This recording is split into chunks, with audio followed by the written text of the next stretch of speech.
नमस्कार, मैं हूं राहुल शर्मा। आप देख रहे हैं SP9 न्यूज़। स्वागत है आपका हमारे इस खास बुलेटिन में। शुरुआत करते हैं देश की 10 बड़ी खबर से। क्या है बड़ी खबर, हम आपको बताते हैं। लोकसभा चुनाव से पहले सत्ता पक्ष और विपक्षी पार्टियां चुनाव जीतने के लिए एड़ी चोटी का जोर लगा रही हैं, लेकिन सबसे बड़ी बात तो है कि विपक्षी पार्टियों की तरफ से अभी यह तय नहीं हो पाया कि आखिरकार PM पद के लिए किस चेहरे को सामने लाया जाए। वैसे आपको बता दें, चुनाव से पहले जिस तरह की स्थिति देखने को मिल रही है उसे देखकर ये कहा जा सकता है कि अब की बार लोकसभा चुनाव में मोदी सरकार को बड़ा झटका लग सकता है।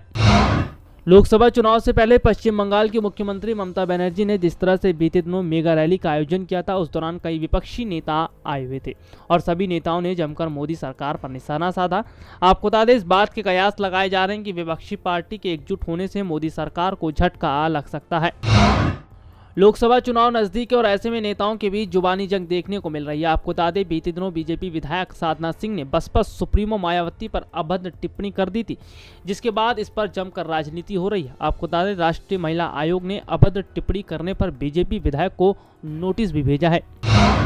अयोध्या में राम मंदिर निर्माण में हो रही देरी से साधु संत काफी नाराज दिखाई दे रहे हैं, तो वहीं मंदिर मामले पर RSS के स्तर कार्यवाह भैयाजी जोशी ने कहा मंदिर निर्माण 2025 तक हो जाएगा। भैयाजी जोशी के इस बयान से कुछ और मतलब निकाला जा रहा था, लेकिन उन्होंने सफाई दी कि उनके कहने का वो मतलब नहीं है जैसा दिखाने की कोशिश की जा रही है। वैसे आपको बता दें कि अगर लोकसभा चुनाव से पहले अयोध्या में राम मंदिर नहीं बन पाता है तो मोदी सरकार को अब की बार हार का सामना करना पड़ेगा, क्योंकि आज साधु संत तो मोदी सरकार से नाराज हैं ही, साथ ही साथ देश की जनता भी मोदी सरकार से नाराज है।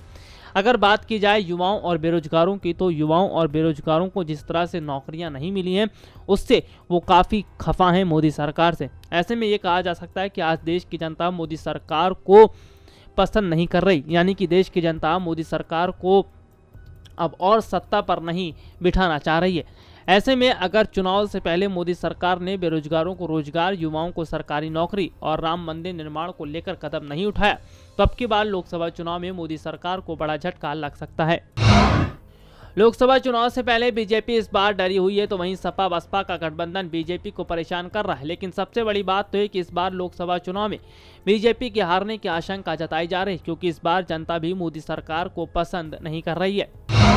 लोकसभा चुनाव से पहले सत्ता पक्ष और विपक्षी पार्टियां चुनाव जीतने के लिए एड़ी चोटी का जोर लगा रही हैं, लेकिन सबसे बड़ी बात तो है कि विपक्षी पार्टियों की तरफ से अभी यह तय नहीं हो पाया कि आखिरकार PM पद के लिए किस चेहरे को सामने लाया जाए।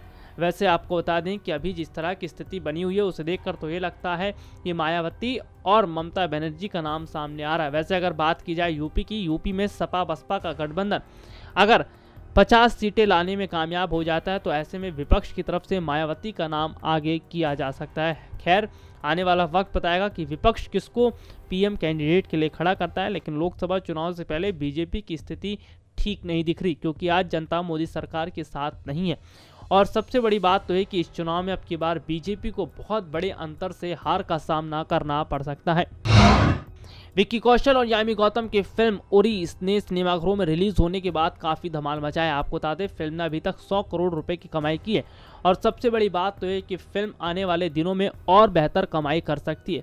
आपको बता दें, जिस तरह से इस फिल्म में देखने को मिला था कि सेना के सर्जिकल स्ट्राइक के बारे में बताया गया था, ये देखकर सभी लोगों ने सेना के जवानों को सलाम किया था और उनके काम को काफ़ी सराहा था। आपको बता दें, हमारे देश के जवान जिस तरीके से सरहद पर तैनात रहते हैं, हमारे देश के जवान देश की सुरक्षा के लिए हमेशा 24 घंटे सरहद पर ड्यूटी देते हैं, ये वाकई में काबिल तारीफ है। और जिस तरह से सेना ने सर्जिकल स्ट्राइक किया था उसके बाद से जनता जो है सेना की जमकर तारीफ कर रही थी और सेना को जमकर सलाम किया जा रहा था। आपको बता दें, हमारे देश के सैनिक जिस तरीके से मुस्तैदी से खड़े रहते हैं उसी वजह से आज हम और आप सुरक्षित, और ऐसे में हमें देश के जवानों का हौसला जमकर बढ़ाना चाहिए।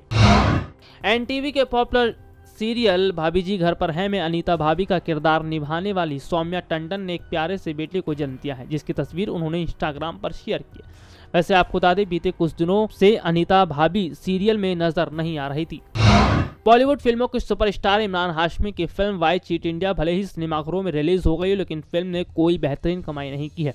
आपको बता दें फिल्म ने अभी तक लगभग 1.71 करोड़ रुपए की कमाई की है, जिससे ये साफ तौर पर पता चलता है कि दर्शक इस फिल्म को ज़्यादा पसंद नहीं कर रहे हैं। वैसे आपको बता दें फिल्म शिक्षा के ऊपर है।